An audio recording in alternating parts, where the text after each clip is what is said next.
The courtyard buzzed with laughter as Edward said, "You look like a beggar who wandered in by mistake." Thomas lowered his gaze, his cheeks burning, yet his silence held a quiet defiance. Edward's companions snickered, their silk sleeves brushing against gilded railings. Margaret's tired hands clutched her shawl tighter, her eyes locked on her son's trembling shoulders. Lord Harrington's voice cut sharp through the air, commanding order yet dripping disdain. Thomas whispered, "I will not bow to cruelty," though only Margaret heard him. Edward stepped closer, his smirk crueler, and said, "Even the dust beneath my shoes has more worth than you." William, standing in the shadow of the archway, saw Thomas's fists clench though he did not strike.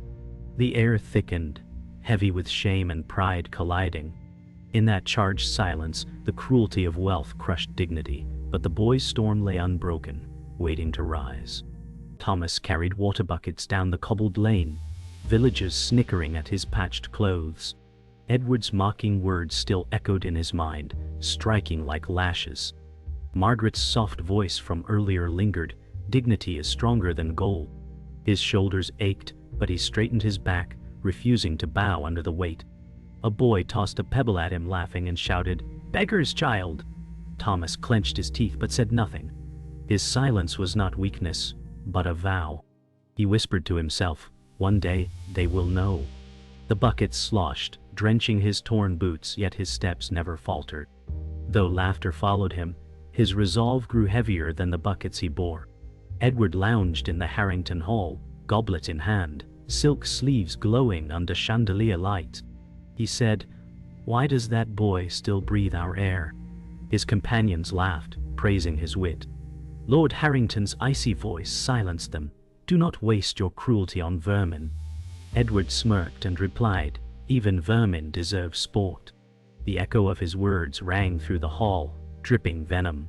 Servants moved quietly, eyes downcast, their silence testifying to long-familiar cruelty. William passed behind with a tray, his ears burning, shame and pity mixing in his chest. The hall sparkled with wealth, but the air carried rot. Rumors drifted among the guests outside the manor. Whispers slid between jeweled lips. "The boy has Harrington blood." Another voice hissed, "Nonsense, only fools believe such tales." The words curled like smoke, rising into the night.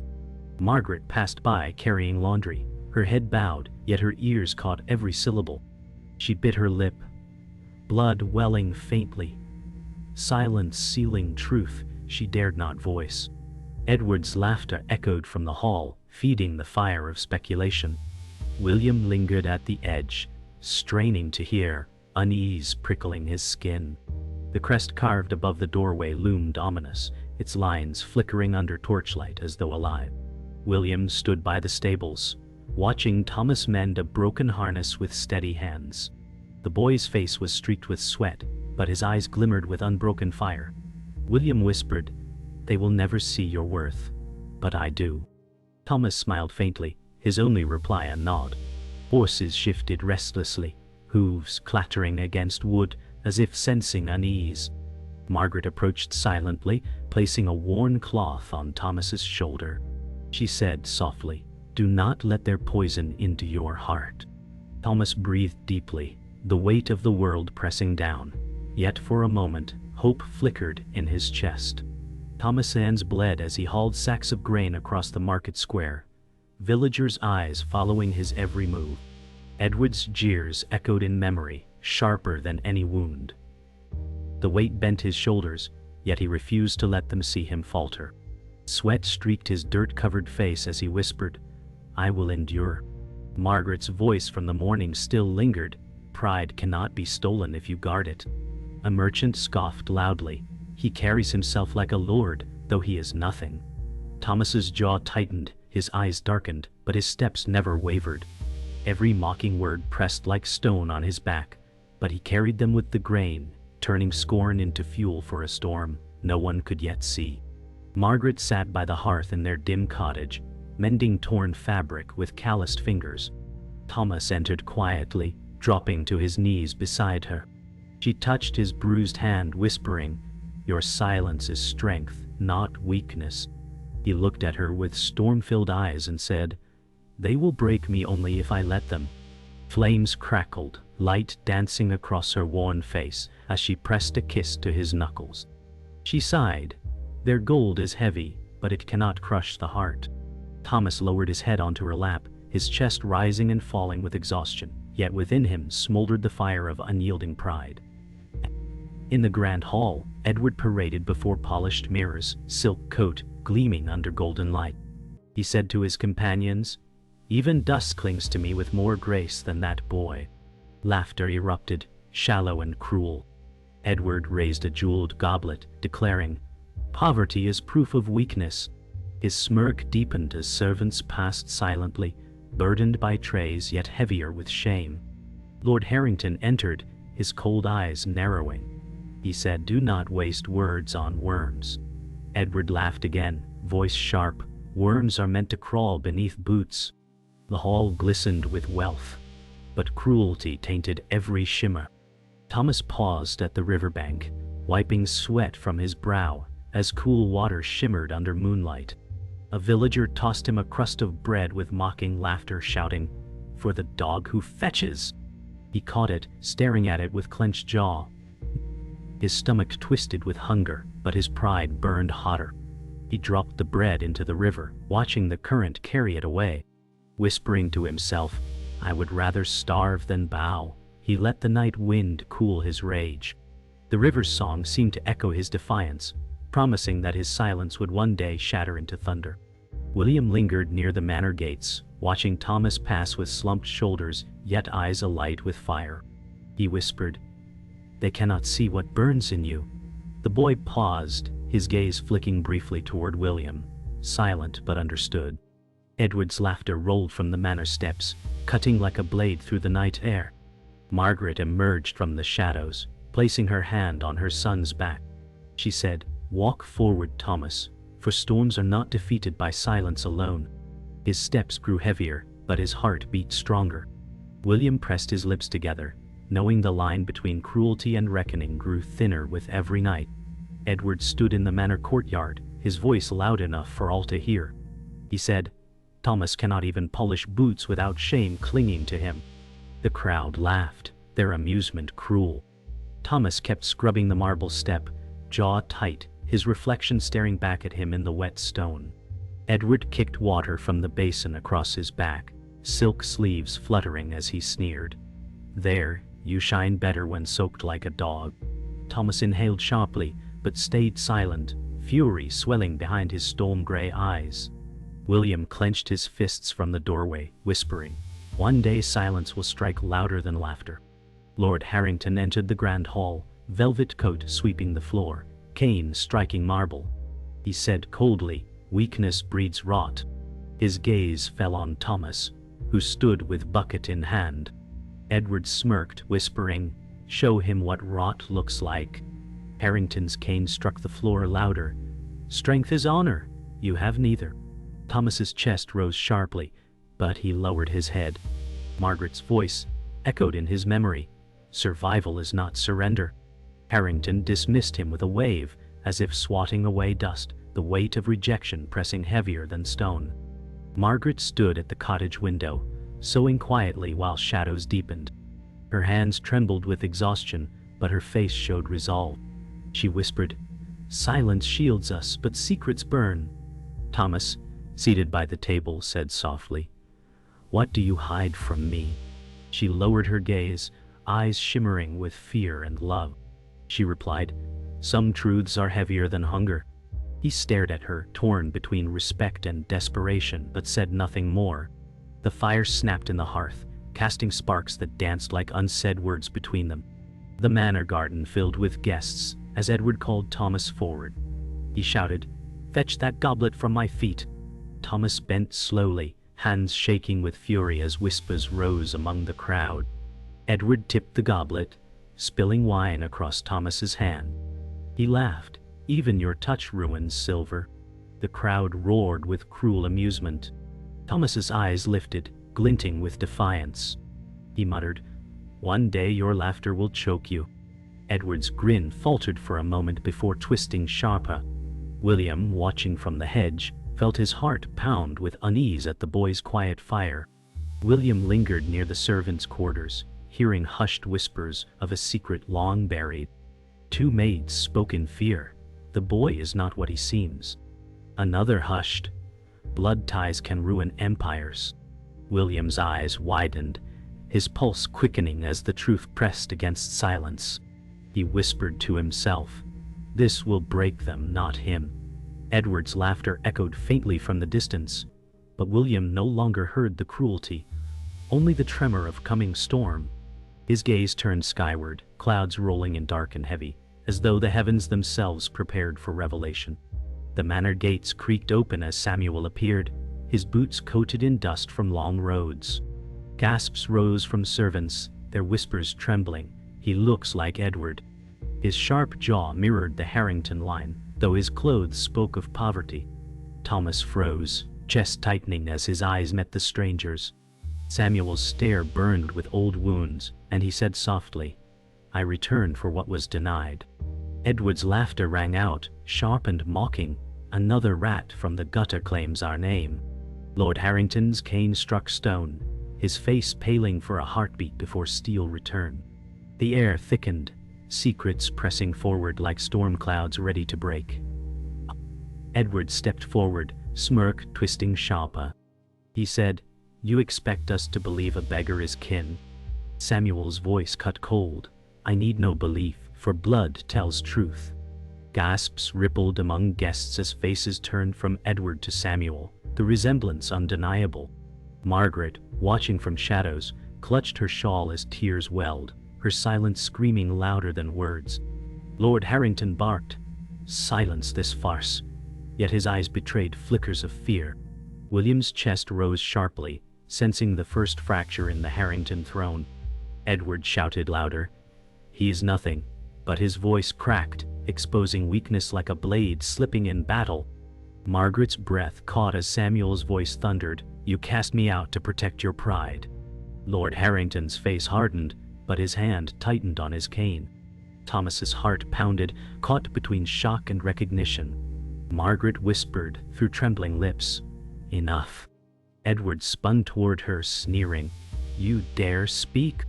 Her voice rose, trembling yet fierce. "I was silent to protect us, but truth cannot be buried forever." The crowd stirred, whispers growing into waves. Samuel's eyes glistened with both fury and sorrow. William murmured to himself, "The storm has broken." For the first time, Margaret's silence shattered the chains that had bound her. Lord Harrington's cane struck the floor, echoing like thunder. He roared, "You were erased for a reason." Samuel shouted back, "Erased cannot mean forgotten." Edward's laughter sounded hollow, faltering as guests whispered louder. Thomas stared between Samuel and Edward, his chest heaving as recognition grew stronger. Margaret pressed her palms together, whispering prayers between gasps of grief. William whispered to a servant beside him, "The cracks cannot be hidden now." The carved family crest above the door seemed to glare down, shadows twisting across its lines, as if the stone itself bore witness to long-buried sin. Edward's sneer cracked as he hissed, "You will never belong." Samuel stepped closer, voice steady as fire. "Blood cannot be denied, even if burned away." Guests gasped, the words striking like blades. Thomas whispered, "Then we are not so different." Margaret sobbed softly, her silence broken forever. Lord Harrington's glare faltered, shadows in his eyes betraying fear. William felt his throat tighten, whispering, "The seal of truth will scorch pride itself." The family crest glimmered in torchlight, its lines alive with an ominous shimmer. The storm had arrived, and nothing within the Harrington walls would remain untouched. Edward stormed into the courtyard, his voice slicing the night. He shouted, "This farce ends now." His silk coat swirled as he pointed at Thomas, rage twisting his features. "You are nothing but filth daring to breathe noble air." Thomas lifted his head, storm in his eyes. He said, "Cruelty is your only crown." Edward struck him across the face, gasps erupting from the guests. Samuel shouted, "Strike him again and strike me too, for he carries the blood you deny."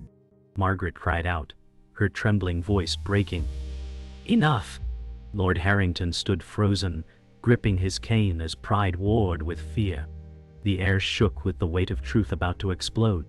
Samuel stepped forward, chest heaving, eyes locked on Harrington. He said, "You abandoned me, your own blood, to protect your throne of lies." The crowd gasped, their whispers roaring like fire. Harrington's cane shook, but his voice thundered, "You were cast out because weakness poisons lineage." Samuel's fists clenched, his voice steady. "Weakness is hiding behind gold." Edward barked, "You are no brother of mine." His words cracked, revealing fear behind cruelty. Thomas whispered, "Yet his face mirrors yours." Silence followed, sharp as steel. Guests stared, horror dawning as truth revealed itself in every resemblance. Margaret stepped forward, her shawl slipping from her shoulders as she cried, "Enough lies!" Her voice quivered, yet cut deeper than any blade. "I bore silence to shield you, but truth bleeds through stone." Harrington's eyes widened, fury and fear colliding. Edward shouted, "She is mad!" but his words sounded hollow. Samuel whispered, "You knew all along." Margaret's tears fell, her voice breaking. "Blood cannot be erased." The guests recoiled, scandal twisting their faces. Thomas reached for her hand, whispering, "Your silence was strength, but your voice is freedom." For the first time, Margaret's chains shattered in front of all. The crest above the manor shimmered as flames licked the air. Torches sputtered, their light bending unnaturally. Samuel raised a small seal, its edges glowing red. He shouted, "This seal bears the truth you tried to bury." Guests gasped as fire erupted, scorching across the carved family crest. Harrington staggered, cane trembling, his face pale as death.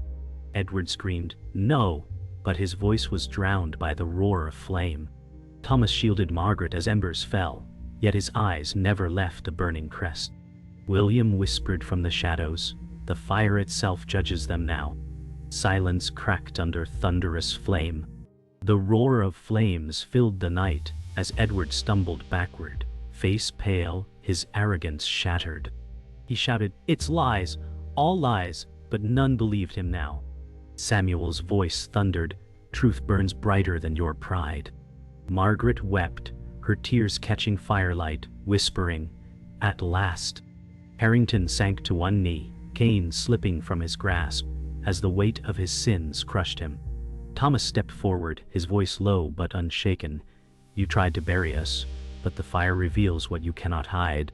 The guests bowed their heads, silence heavy as the crest smoldered in ruin. The night had changed forever. Edward staggered, clutching the wall as the smoldering crest glared above him.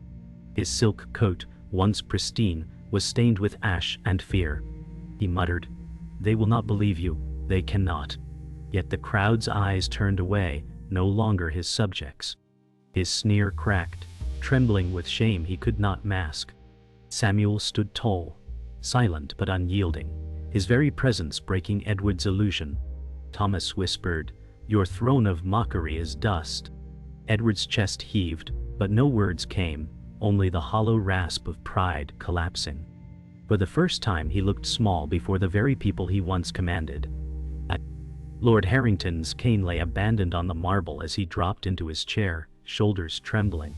His face, carved from stone for decades, now sagged with defeat. He whispered, "Everything I built, undone." Samuel's eyes narrowed. Built on betrayal is built on sand. Harrington lifted his gaze, fire gone, replaced by the weight of fear. Margaret stepped forward, her voice firm. "You cannot command silence any longer." His lips parted, but no command came, only a broken sigh. The household watched, stunned, as the patriarch's power dissolved like smoke in the wind. Samuel stepped closer, his voice cutting through the silence. "You stole years from me. Tonight I take them back." Edward snarled weakly, "You will never be a Harrington." Samuel's glare hardened. "I need no name, for the blood is mine." Thomas, watching, clenched his fists, torn between fury and hope. Margaret's hand brushed his arm, grounding him. She whispered, "Strength is not in gold, but in truth endured." Edward's face twisted, but his defiance crumbled as guests whispered in agreement with Samuel's words. William muttered under his breath, "Justice has found its way through fire." Margaret raised her head, her voice steady at last. "For years silence chained me, but tonight I speak." Harrington glared, but his power was gone. She continued, "Thomas and Samuel bear what you fear most, truth." The crowd murmured, eyes widening. Edward spat bitterly. "A maid's words mean nothing." Margaret's voice thundered louder. "A mother's words mean everything." Tears streaked her cheeks, but her gaze burned. Thomas reached for her hand, whispering, "Your voice frees us." William whispered, "Her silence was endurance, but her voice is victory." The courtyard held its breath, the tide turning forever. William stepped forward, breaking his silence. His voice was low but steady. "I have seen cruelty dressed as nobility, and I have seen dignity in rags." The crowd turned, listening. He continued, "Tonight showed us which endures." Thomas lifted his chin, pride shining in his storm-filled eyes. Samuel's shoulders eased, though his scars still glared like open wounds. Margaret whispered, "We are free." Harrington bowed his head, broken. Edward stood alone, his arrogance shattered. The crest still smoldered above them, its ruin a reminder etched in fire. The night fell quiet, heavy with consequence that could never be undone. Thomas walked slowly from the courtyard, the embers of the crest glowing behind him. His patched clothes clung heavy with ash, but his steps carried strength. Margaret followed quietly, her hand resting briefly on his shoulder. She whispered, "We survive." He lifted his gaze to the horizon, the night air sharp with the scent of smoke. Edward watched from the shadows, face pale, lips trembling with words he could not speak. Samuel stood near the gates, silent but steady, eyes reflecting fire and blood alike. William murmured softly, "The boy no longer walks as a servant, but as a storm that endured." The crest above the manor still smoked, its lines blackened and broken. Margaret turned her face from it, tears cutting through ash on her cheeks. She whispered, "Its fire took pride, but it gave truth." Samuel stepped closer, his voice steady. "The Harrington name is no longer their shield." Edward shook his head, muttering, "This house will never fall," though his words rang hollow. Thomas looked up at the ruins and said, "It already has." Silence rippled across the courtyard as guests lowered their eyes, unable to meet the truth that stood in ashes before them. Edward stumbled forward, his voice breaking. "You think this changes anything? I'm still heir." His eyes darted wildly, seeking support, but none came. The guests turned away, their silence louder than scorn. Samuel said coldly, "You inherit only disgrace." Edward's hands trembled as he shouted, "I will not bow." Thomas stepped closer, his voice calm yet unyielding. "No one asked you to bow, only to see." Edward's knees buckled, his pride collapsing before the house he once ruled. William whispered, his crown was arrogance, and it turned to ash with the crest. Margaret stood beside Thomas, her voice soft but unwavering. This night broke chains stronger than gold. She lifted her chin, her eyes no longer lowered in shame. Samuel placed a hand on Thomas's shoulder, saying, "We rise not from wealth, but from truth endured." Thomas breathed deeply, his chest rising with dignity. Edward turned away, silent tears streaking his face, unfit for words. Harrington remained seated within the hall, hunched and broken, his power gone. William said. The silence of one mother tore the veil of an empire. The dawn painted the sky crimson, echoing fire's memory. The last ember of the crest hissed out, smoke rising into the pale morning. Thomas stood at the gates, his eyes fixed on the road ahead. He whispered, "They tried to bury me, but I walked through fire." Margaret placed her hand in his, silent but proud. Samuel nodded, his gaze steady, though shadows of pain remained. Edward remained behind, broken, a ghost among ashes. Harrington bowed his head, knowing legacy had burned to ruin. William's voice lingered in the air. The boy endured their jeers until fire carved truth before all. The silence that followed was eternal.